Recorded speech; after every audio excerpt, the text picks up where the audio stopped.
世界上没有什么能摧毁我们，世界上没有什么能够造就我们，只有沟通的艺术。沟通是一门科学，也是一门艺术。沟通不是为了情绪和感觉，也不是为了天气。沟通是一种艺术，通过它，我们可以清理生活中的垃圾。这一集影片，我们要来向你报告沟通的艺术。宜家快报，快乐的向你报告。你好，我是明珠。宜家快报，我们用宜家的角度来报道不同的主题。沟通可以打开机会的门户，所以它是非常重要的。首先让我们来探讨什么是沟通。两个人之间只有一个连接物，叫做沟通。两个人之间有交流，就是沟通。两个人之间、多人之间，一个与多对一之间的一切，任何行为都是一种沟通。沟通是一切的基础，它是一种肢体语言，一种个人的语言，一种手语，一种情境语言，一种环境的语言，任何东西。沟通就是共通的观点，学习通过共通的观点来进行沟通。人有意图的观点就是在一起。人是一种社会性的动物，在生理学、心理学、社会学上都是。每一个呼吸，每一个话语和每一个想法，是我们的已知和我们的未知之间的一种沟通。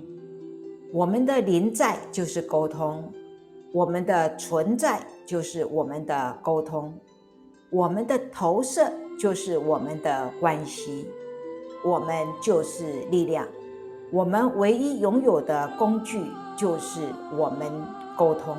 沟通是神给予我们作为一个人最好的艺术之一。人类存在的媒介就是互相沟通。我们如何沟通？我们的关系，我们的了解，我们的逻辑，我们的理由，我们的方法，都是基于我们的沟通。如何沟通呢？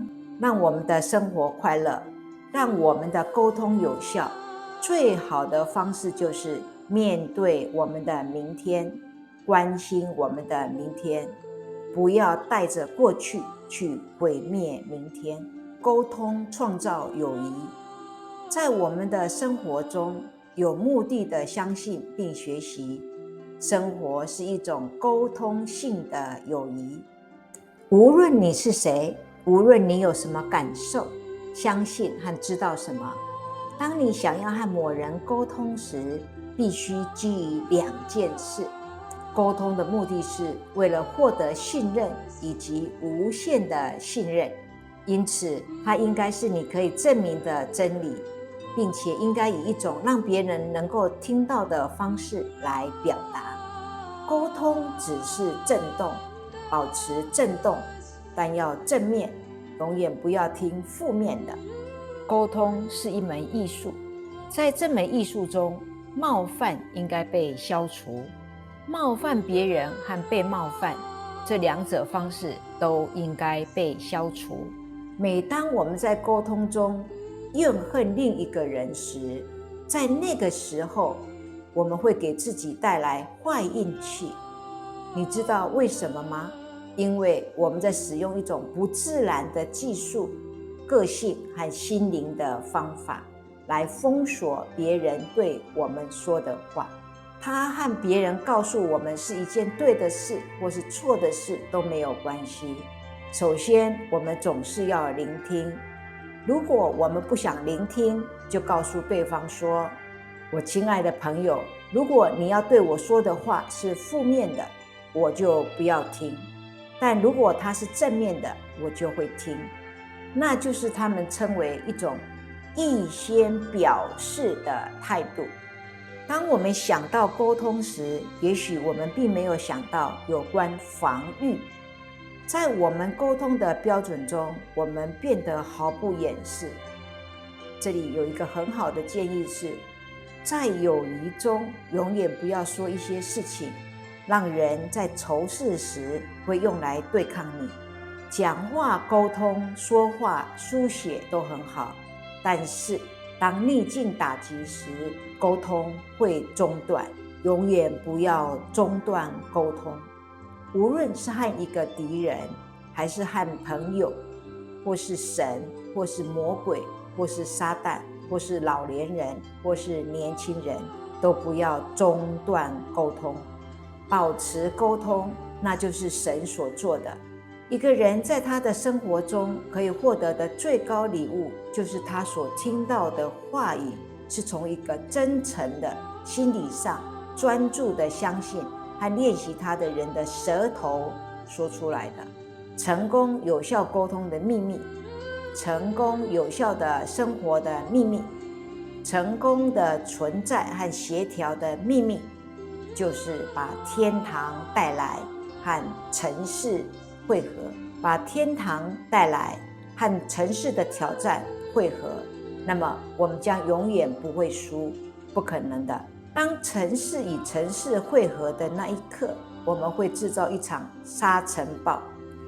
当尘世与天堂汇合的那一刻，就会有绿化，会有生命，并且会有凉爽。所有沟通的目的就是去提升。我们只有与天堂打交道，我们才能提升。即使尘世就在我们面前，谎言、真理、实相、非实相，起起伏伏，白天、黑夜，都是一个循环的部分，循环将继续。但是在这个循环中，有一个枢纽，有一个中心点，那就是我们和我们的整体。说真话，那就是我们。我们说的其他话都是假的。我们的谈话一定不要有钩子，必须不要试图控制，不要试图掩饰。我们必须不要把我们的目的寄托在任何人身上。我们必须是正直的、诚实的。所以说我们的意图，而不是我们复杂的话，那么我们会有最幸福的生活，一切都会被照顾得很好。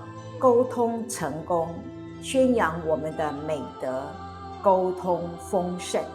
感谢你的收看，也感谢你的订阅和留言和分享。我们下一个影带见。